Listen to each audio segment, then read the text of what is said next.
Solving one-step equations with addition and subtraction. Inverse operations. The basic operations in math are addition, subtraction, multiplication, and division. Today we're going to talk about addition and subtraction. These are inverse operations because they undo each other. When solving equations, when we are asked to solve an equation, what is our goal?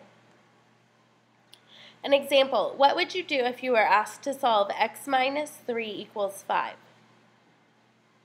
Our goal is to isolate the variable or get it alone on one side. So our goal is to get x equal to some number. To get the variable alone, we have to undo what is happening to it. In the last example, we had x minus 3 equals 5. What is happening or what is being done to the variable? If you look at x minus 3 equals 5, on the left side of the equation, I have x minus 3. So what's happening to our variable x is we are subtracting 3.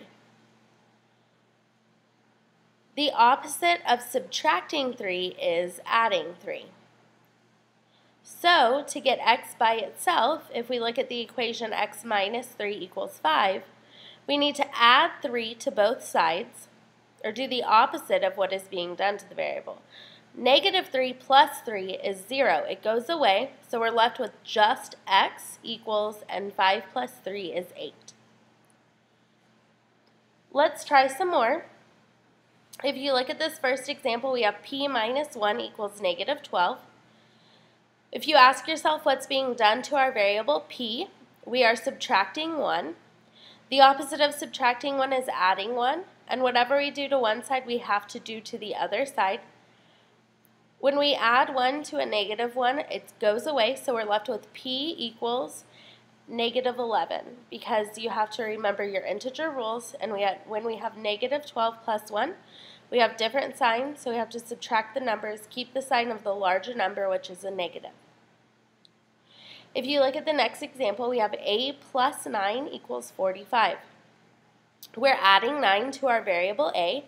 We need to do the inverse of adding 9, which is subtracting 9 from both sides. We're left with a equals 36. The next example, we have negative 37 equals y minus 2.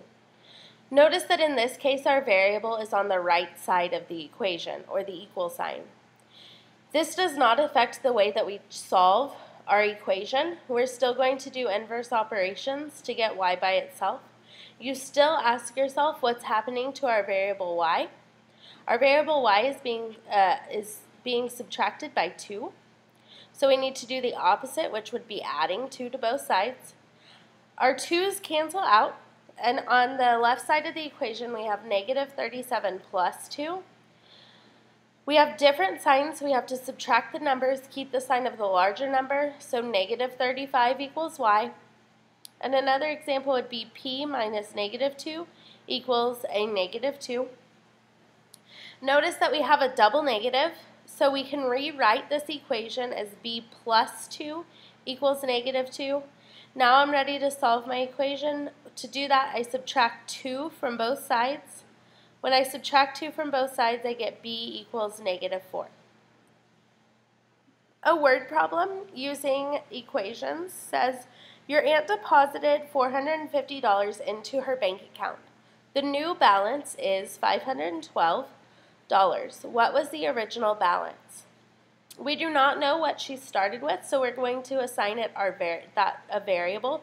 I'm just going to use x. It doesn't matter what variable you choose, but like I said, I'm going to choose x. The original amount x has been added to, she deposited $450, which means that she has her original equation, x, plus the $450 that's been deposited, and the new balance is $512. To solve for x on both sides, we need to subtract 450. When we do that, we find that x equals $62. So she started, the original balance in her bank account was $62. Between 7:30 a.m. and 8 a.m., the number of students in school increased by 73. There were 152 students in the school at 8. How many students were there at 7:30? We do not know how many students were there at 7:30, so we're going to assign it our variable. Again, I'm going to use x. That's the most common variable used. You can choose another letter if you would like, though. So if I have x, it's been increased by 73, which means that I'm going to add 73 to it. And by 8 o'clock, there were 152 students there. So x stands for the number of students at 7:30 plus 73, because 73 students arrived between 7:30 and 8, and 100 equals 152 because there were 152 students there at 8. To solve for x, I need to subtract 73 from both sides. When I do that, I find that 79 students were there at 7:30.